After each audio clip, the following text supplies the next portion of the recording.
Ta-da! And here we have a 5-watt laser. It's finally done.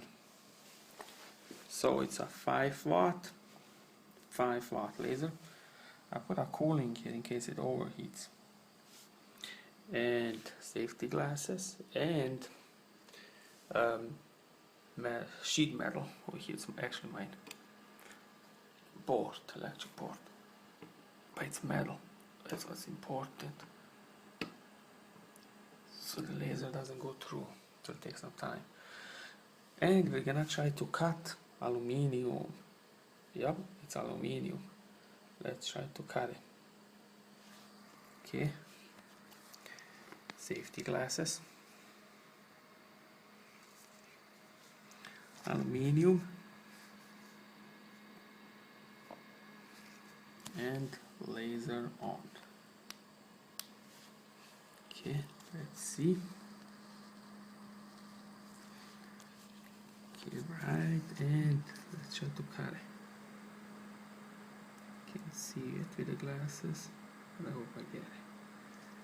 Where is the, oh, right here, I think I got it. Whoops, cut. Yep.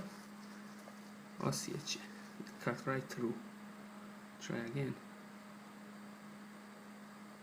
Yep, there it is. Cuts right through. Try here one more time.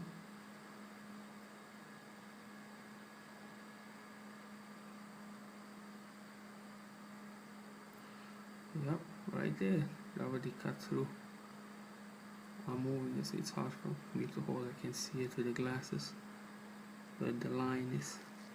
But here it is, 2 pieces. That's it. So aluminium is cut, and somehow it's even melted because I was moving it up and down. There, aluminium. Nice. Let's try tape. Let's see how that's gonna work with tape. Laser on. Tape. Oops, got on fire. There it goes. Yep, 5-watt laser.